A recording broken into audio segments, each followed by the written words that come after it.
जय गुरुदेव। एक बार परम पूज्य स्वामी जी महाराज ने सत्संग सुनाते हुए कहा, यह बात एकदम सत्य है कि जब शब्द मिलेगा तो जीव को ठंडा कर देगा। काम क्रोध खत्म, मोह खत्म, अहंकार खत्म, सारे रोग दोग मिट जाएंगे। तुमको अपने ही अंदर जाना है, कहीं बाहर नहीं जाना। देवी देवता का दर्शन अपने अंदर ही होगा। ईश्वर ब्रह्मा पार ब्रह्मा का दर्शन अपने अंदर ही होगा। मालिक का दर्शन अपने अंदर ही होगा, बाहर कहीं नहीं। जब अंतर में दर्शन करोगे तो दिव्य आँख खुल जाएगी।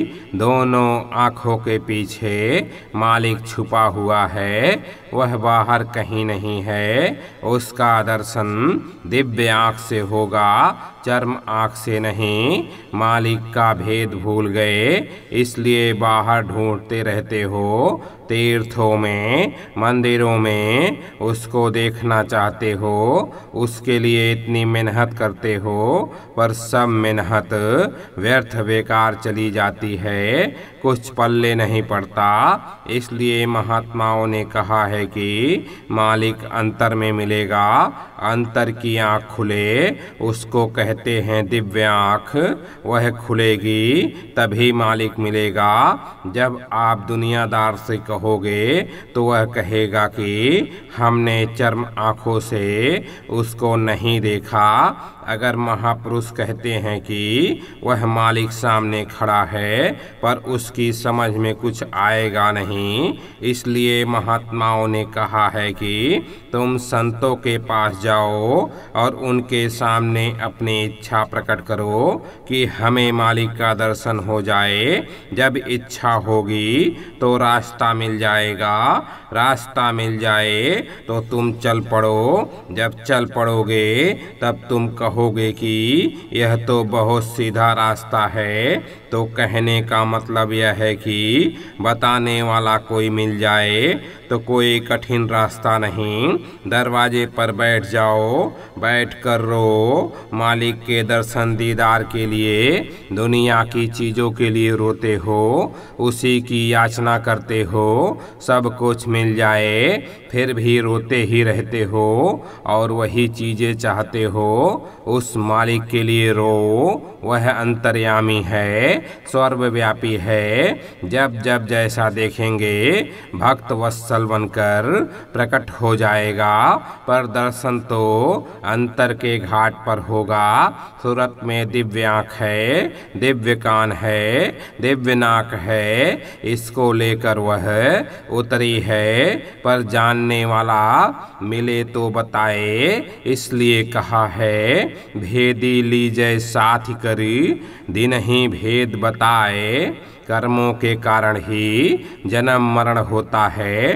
तुम कर्म ही ऐसा करते हो जिसकी वजह से पीड़ा होती है।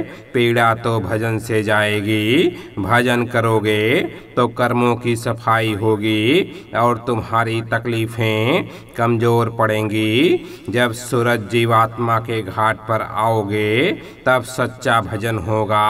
इसलिए तुम किसी को तकलीफ़ मत दो। इन्हीं कर्मों का जन्म है और इन्हीं का मरण है। जब जब महापुरुष आए सबने भजन पर जोर दिया। जैसे जैसे कर्म करते जाओगे वैसे वैसे ये जीव गंदा होता चला जाएगा, वैसे वैसे ही दुख मिलेगा। तुमने अच्छे बुरे कर्मों का अंबार लगा दिया, उसी के अनुसार तुम्हारी हर श्वास पर फल मिलता जाएगा। जब तुम्हें रास्ता मालूम हो गया, नाम भेद मिल गया, तो भजन करो। यह आत्मधन है। जब वह मिलता है तो सुख मिलता है। जब शब्द प्रकट होता है तो आनंद मिलता है। उसे छुपा कर रखना चाहिए। वह मालिक का पर्दा है। जितना ही छुपाओगे उतना ही प्रकट होगा। और अगर कह दोगे, पर्दा खोल दोगे, तो वह धीरे धीरे खत्म हो जाएगा। मालिक बंद कर देगा, तुम देखते रह जाओगे। जब शब्द की धार सूरत के घाट पर आती है तो आनंद आता है और विकार निकलने लगते हैं। मन बुद्धि चित्त यह निर्मल होने लगते हैं। जितने भी जीव हैं सब में उस मालिक की आत्माएं रहती हैं। शब्द की कमाई और सत्संग सार है। सत्संग सुनोगे, समझोगे तो भजन में लगे रहोगे। शब्द की कमाई सरल है, इसमें श्वास को नहीं रोकना, कोई खास मुद्रा नहीं करना। घाट पर बैठकर मन को रोक लोगे, शब्द सुनाई देगा, सूरत अपने आप खिंचती चली जाएगी। अपने आप आओ, अपने आप जाओ, यह कलयुग की सरल कमाई है। पिछले युगों के साधन कलयुग में हितकारी नहीं है। कलयुग में कलयुग का ही साधना हितकारी है। कलयुग में केवल नाम और शब्द की कमाई है। शब्द का सच्चा भेद मिलेगा, गुरु से सच्चा भेद मिल जाए तो कमाई करो। शब्द भेद जानने वाले गुरु नहीं मिलेंगे तो कमाई कैसे होगी। शब्द भेदी गुरु और गुरुओं से अलग होते हैं, सुजाता होते हैं। पढ़ने लिखने वाले गुरु अलग होते हैं। पढ़ने लिखने वाले भौतिक ज्ञान देंगे, आत्मज्ञान नहीं देंगे। आत्मज्ञान तो शब्द भेदी गुरु ही देंगे। सब लोग बड़े ध्यान से सुनो। जहाँ अशुद्ध खाना बनता है, पशु पक्षियों का मांस बनता है, वहाँ खाने की जरूरत नहीं है। यह तो करना होगा, नहीं तो आप पर आवरण आ जाएगा।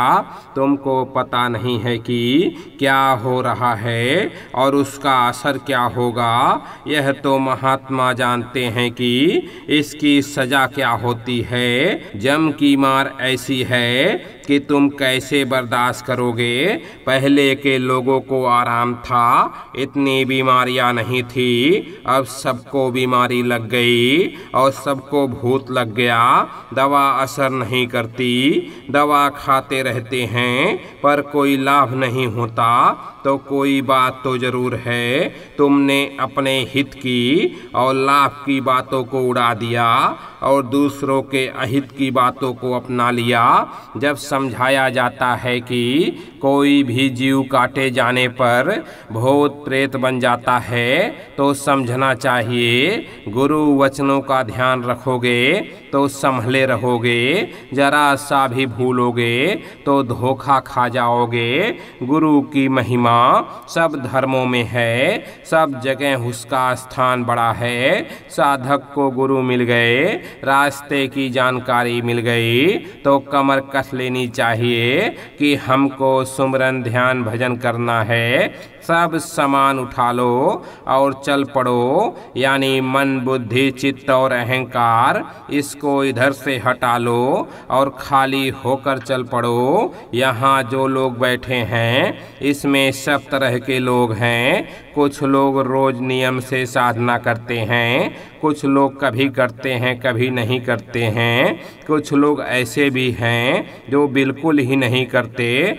जो नाम दान दिया गया है वो कमाई करने के लिए, रखने के लिए नहीं दिया गया है। शब्द से उतारे गए, शब्द से ही चढ़ाए जाओगे। ईश्वर का शब्द पकड़ लो तो ईश्वर के पास पहुँचोगे। उससे ऊपर ब्रह्मा का शब्द पकड़ लोगे तो ब्रह्मा का साक्षात्कार होगा।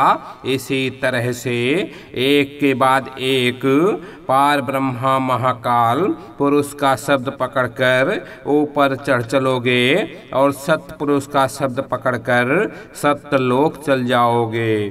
शब्द को पकड़ लो, गुरु की दया ले लो और उसको संभाल लो। जब समझ में आ गया तो छोड़ो मत।